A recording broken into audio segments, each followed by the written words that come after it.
भगवान शिव को क्यों किसान बनना पड़ा। दोस्तों, भगवान शिव की लीला को कौन नहीं पहचानता। आज हम आपको भगवान शिव की एक ऐसी कहानी सुनाने जा रहे हैं जिसे सुनकर आपको यकीन हो जाएगा कि भगवान भोलेनाथ किसी भी रूप में आकर हमारी मदद जरूर करते हैं। तो आज की कहानी में हम आपको बताएंगे कि भगवान भोलेनाथ ने किस प्रकार से एक किसान की मदद की और उनकी जिंदगी बदल दी। तो लिए दोस्तों, सुनते हैं हम आज की यह कहानी। बहुत पुराने दिनों की बात है। एक गांव में शिवराम नामक एक आदमी अपनी पत्नी के साथ रहा करता था। वैसे तो शिवराम एक किसान था, लेकिन उस साल उस गांव में बारिश ना होने के कारण सभी किसान की फसलें सूख गई थी, जिस कारण से खेत में फसल उगाने के लिए कोई साधन नहीं था। इस कारण से उनके जिंदगी काफी हताश और निराश चल रही थी। लेकिन उनके पास एक हाथ से चलाने वाला ठेला था, जिसको वह दूसरों की सामान को ढोने के लिए उपयोग करता था। वही ठेला से उसका घर का खर्चा चल रहा था। शिवराम की पत्नी का नाम गंगा थी। वह एक बहुत ज्यादा भक्ति में लीन रहने वाली औरत थी और हमेशा भगवान शिव, भगवान ब्रह्मा तथा अन्य प्रकार के भगवानों को हमेशा याद करती रहती थी। वह हमेशा जब भी खाना बनाया करते थे तो 2 रोटी भगवान शिव के लिए तथा 2 रोटी भगवान ब्रह्मा के लिए अपने बनाए गए खानों में से निकालकर भगवान को भोग चढ़ाया कर वह गौ माता को खिला दिया करती थी। ये देखकर उसका पति मतलब कि शिवराम बहुत ज्यादा नाराज हो गया था। उन्होंने कहा कि तुम इस तरह से अनाज बर्बाद करोगे तो मैं किस तरह घर चला लूंगा। तभी उनके पत्नी कहती है कि मैं अनाज बर्बाद नहीं कर रही हूं, बस अपने कमाए गए और बनाए खाने से कुछ भगवान के लिए भी निकाल दिया करती हूं। क्योंकि हमारे पास जो अभी कमाई का जरिया है या जो कमाए आ रहा है वह तो सभी भगवान की ही देन है, और उसमें से हम अगर भगवान के लिए थोड़ा धन निकाल ले तो उसमें क्या दिक्कत होती है। अगर भगवान हमें इतना कुछ दे रहा है तो हमें भगवान के लिए इतना कुछ करने के लिए भी क्या सोचना पड़ेगा। अगर बाद में हमारे काम नहीं चलेंगे और हमारे घर में खाना नहीं बनेगा तो भगवान भी भूखे रहेंगे। तभी तुम्हें पता चलेगा कि भगवान क्या चीज होती है, और भगवान हमेशा हम लोगों की मदद करते रहते हैं। पत्नी की बातें सुनकर शिवराम की आंखें खुल गई। उन्होंने कहा कि तुम बिल्कुल सही बोल रही हो। मेरे पास जितना भी है या हमारे पास जितना भी है खाने पीने के लिए सभी तो भगवान की ही देन है। क्योंकि अगर भगवान हमें काम नहीं देगा तो हम इसी तरह से भूखे ही रहेंगे। तुम हर रोज भगवान के लिए थोड़ा समय खाना निकालकर बहुत लगाकर खिलाया करो गौमाता को। ऐसे हमारा लाभ भी बढ़ेगा और हमें भगवान हमें सद्बुद्धि भी देगा। शिवराम की पत्नी गंगा कहती है कि आप भी भगवान शिव की आराधना और उनका ध्यान किया करो, इससे हमारी कमाई का जरिया ज्यादा हो जाएगा। उसके पति ने अगले दिन ठीक वैसा ही किया। भगवान का ध्यान करके घर से निकला और उसे उस दिन बहुत ज्यादा की कमाई हुई थी। वह बहुत खुश था।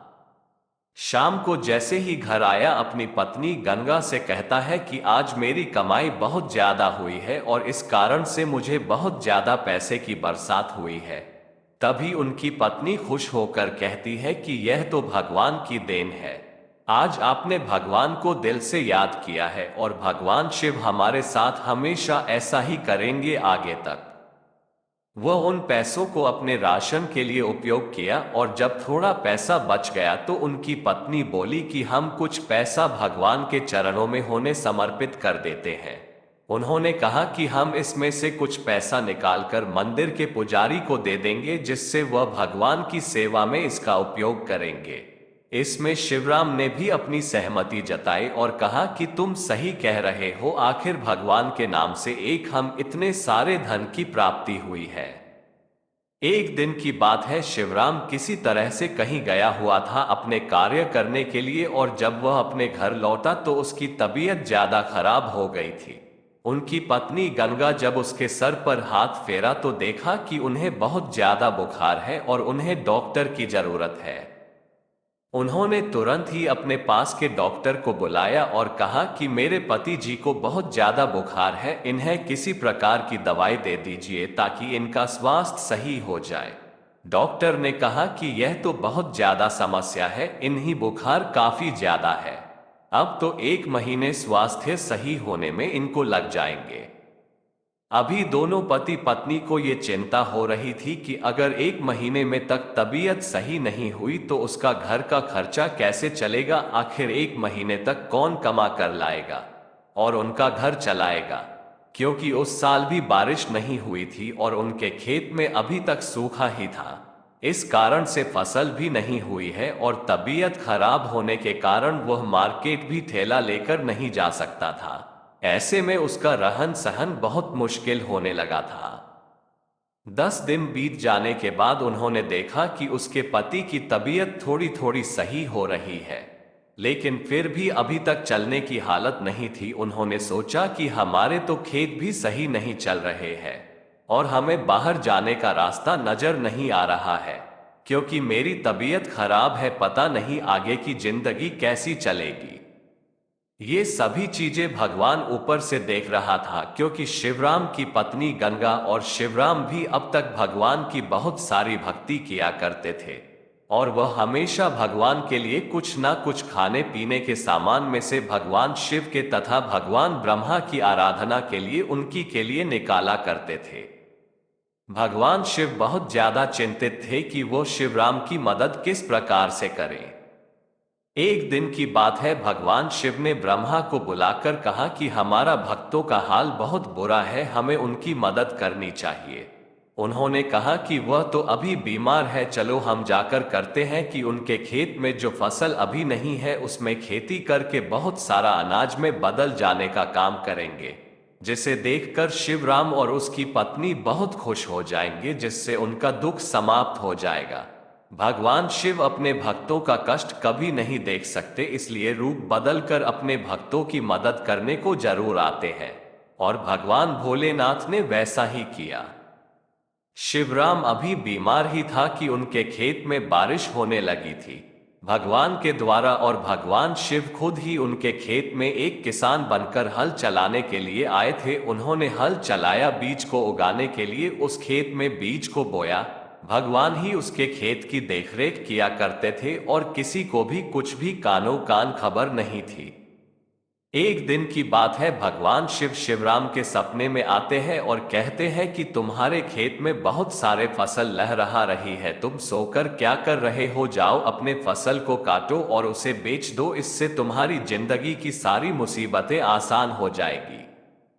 इतना सुनते ही शिवराम की आंखें खुल गई और वह सपना टूट गया। उन्होंने सोचा कि भगवान शिव खुद ही आकर अगर ऐसा कह रहे हैं तो हो सकता है कि हमारे बंजर खेत में बहुत सारी फसल हो सकती है।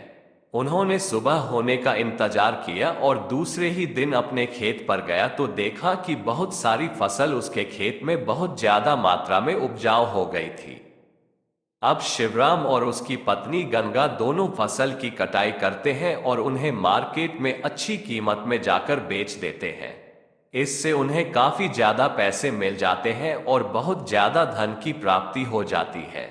ऐसा कई बार करने से उन्हें बहुत ज्यादा धन की प्राप्ति हो जाती है और गांव में वो सबसे अच्छे और अमीर हो जाते हैं।